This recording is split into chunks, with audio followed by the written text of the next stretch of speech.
Today we're going to do a quad routine. It's a short sequence of 5 poses, and then at the end we're going to offer a kind of a bonus pose if you feel up to it. The first thing we want to do with our quad sequence is we want to warm up a little bit. So in our warm up, let's find something that we can stabilize ourselves, or if your balance is pretty good, we're going to go ahead and do some squats. I'm going to do it holding onto the ladder.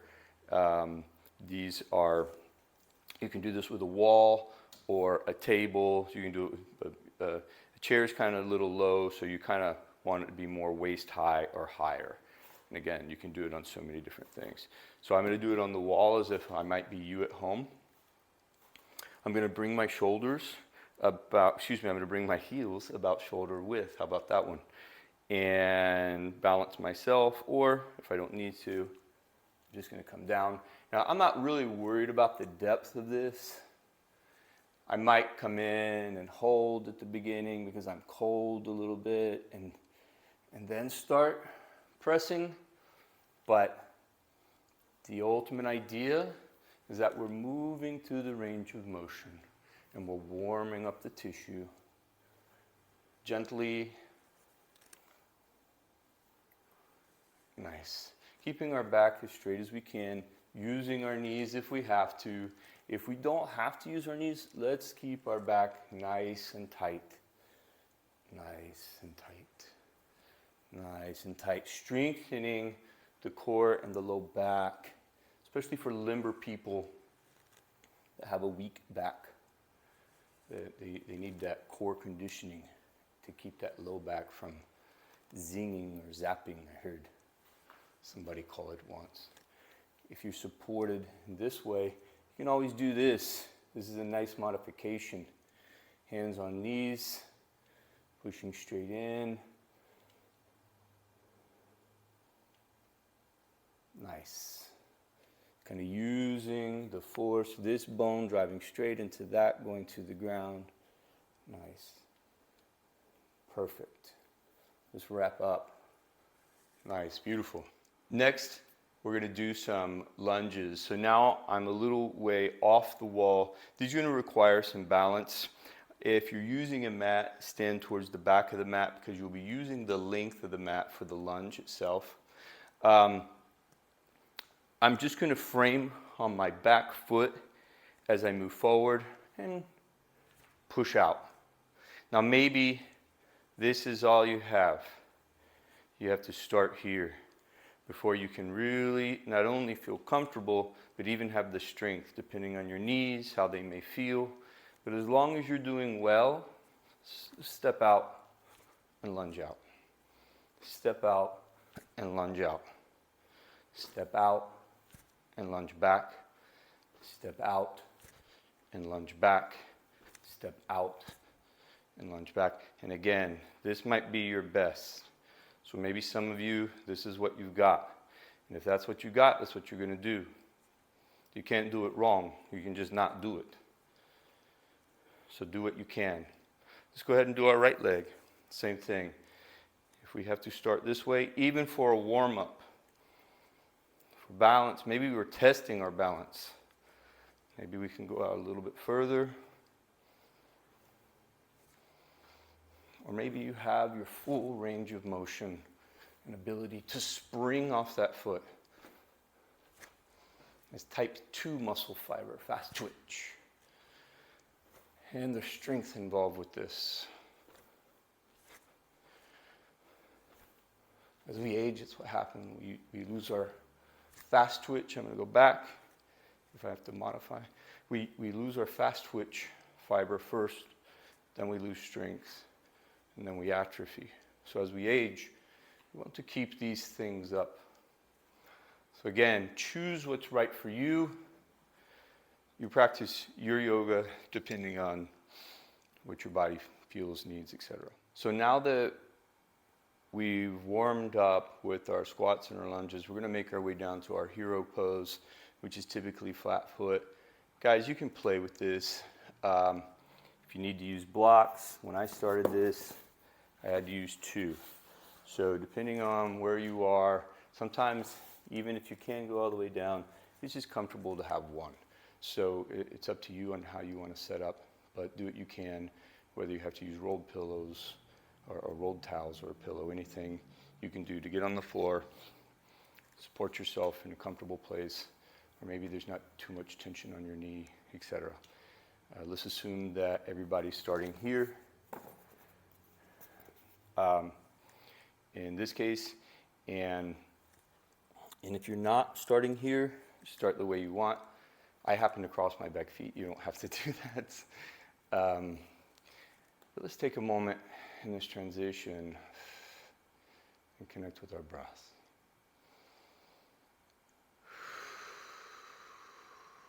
Nice. 2 and 3. Let's think about our shoulders above our hips, our activated spine, our head above our shoulders if we're looking at the horizon. Keep our hands on our knees. There's maybe somewhere on our thighs, wherever they're comfortable. Bring our shoulders up towards our ears, forward, down, and back. Up, forward, down, and back. Up, forward, down, and back. Up, forward, down, and back. And wherever we are, we're going to go up, back, down, and forward. Up, back, down, and forward. Up, back, down, and forward. Up, back, down. Let's bring our hands close to our hips, our elbows behind our rib cage. And think about our shoulders above our hips. Nice activated spine, which now includes our scapula.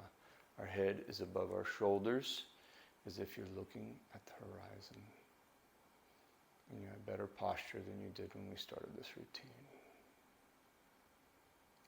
2 more breaths. Last one. Nice. From here, let's adjust ourselves. If we want, take a moment and do fire toe. Anything that makes your fire toe comfortable, get into it. This is great for plantar fascia. Besides, in addition to walking outside like on tree roots, you can even knead the bottom of your foot with a broomstick, but put it on something like a carpet or something so it doesn't roll around or slide around under your foot. Knead the foot on it. So 3, 2, and 1. Let's go ahead. Let's release the toes. Let's come up. Let's bring our weight above our knees, our hips, and then we have our shoulders. I've got sweat on my nose. Our feet nice and solid. They can be in fire toe or they can be flat. Flat is probably the better option. You can try both to see how you feel and start to lean back and use your quadriceps. Some people have different approaches to this position. Some people will look up and some people will keep the look at the horizon.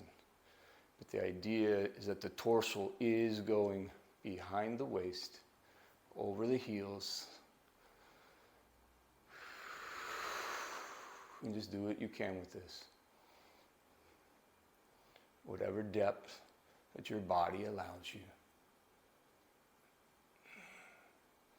I like looking up, keeping those scapula pulled together, but mildly. I'm not pulling. It's just the idea that my arms are behind my rib cage, is keeping my chest open naturally. Hands ready to catch. Touch my ankles maybe. Nice. 3, 2, last one. Nice. Beautiful. Excellent. Let's come back down and give our hero pose a revisit. 2. Last one. Nice. Next, we're going to do our elevated lunge. If I do a single leg squat and my leg goes back, this is a lunge. If I do a single leg squat and my foot goes front ways, it's a pistol squat. And the single leg lunge, it's a lunge because our leg is going backwards. It's also elevated on this particular one. So what we're going to do is we're going to use that same chair that we've been using for any other prop. Maybe you get close to a wall depending on your balance, even a table. We'll start with something that looks like this. The knee over the ankle, so we have this nice plumb column type effect.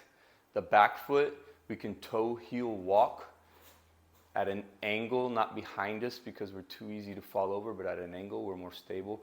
Back foot is at a 45-degree angle so we don't fall over. You could be wider out like a 90, but I think it's more comfortable here.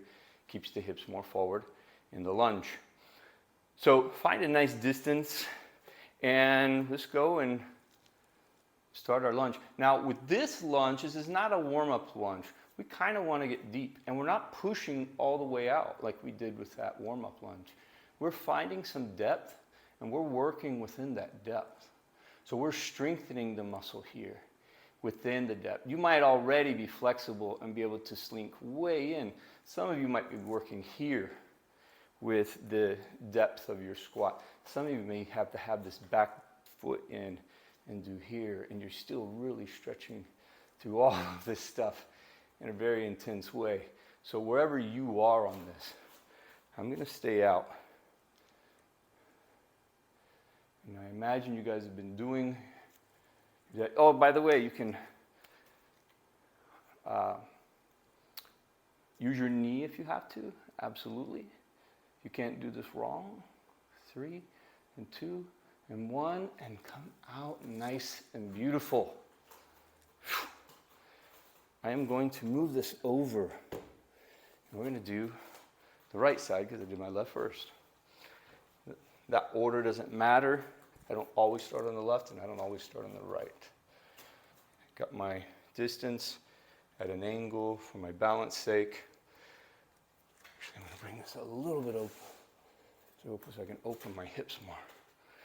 Yes, now my hips are forward. Beautiful.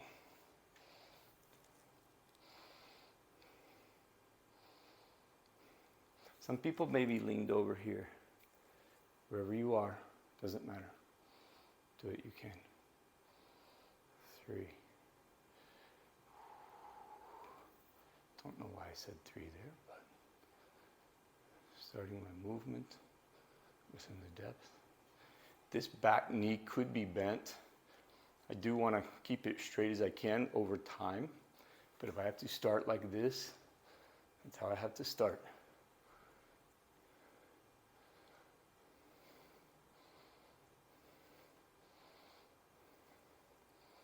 Nice, this feels so good. So amazing. Wow. 3, 2, 1, relax, nice. Okay, so the next one, we're gonna do an eccentric rear lunge. It's a lunge, so that means the leg's gonna go behind us. Wanna make sure that we're maybe close to a wall, a post on your porch, whatever you have to make sure you're nice and stable. Let's go ahead and stand up onto our chair of whatever it is we have. Because it's a lunge, the foot's going backwards. We're coming in and out. And on number 3, we're going to hold. And we're actually going to bring the leg up, nice straight back. You can hold onto a table here, whatever you need. High table, I guess. You get what I'm saying. Find your balance. Nice, straighten this knee. 3, 2, 1, and come back. 4, 5, 6, 7, 8, 9. I know it's burning. 10. Beautiful. Come back. Straighten the knee. Straighten the knee. Hold it. 3, 2, 1, and relax. Let's do the other side. Here we go. My foot's right in the middle, so it's stable. If it was on the edge, it could unstable it. Okay? Destabilize it. How about that? 1, 2, and on number 3, we're going to hold it. I'm going to think about that posture again. Maybe I'm looking forward, keeping my back straight. This leg's up and out behind me. Maybe it's horizontal. Maybe it's down here. Maybe it's way up there. See if you can get as high as you can while straightening the knee. 3, 2, 1, and this. 4, 5, 6, 7, 8, 9, 10. Beautiful. Wow. Excellent. All right, everyone. This is the bonus pose that I alluded to in the beginning. Again, you want to be close to something that you can balance. This is a balance pose. I'm going to use this. If I was using this, I would just hold on. Whatever side I'm holding on to, so if it's my left side, my left leg is going to make the squat in this figure 4. My ankle on my right is going to come to the left side, left arm holding. And I'm going to come down and squat. Now, you may find that you can, again, you can use a chair, do whatever. You can balance in this, then find balance. But while you're here, you're going to feel this piriformis. And this leg, of course, firing because of the squat. Maybe you can find balance. Maybe you can bring your posture up, looking forward, not hunching. And I just made that move and lost my balance. There we go. And the more you can straighten your spine, I'm going to put my foot here for balance actually.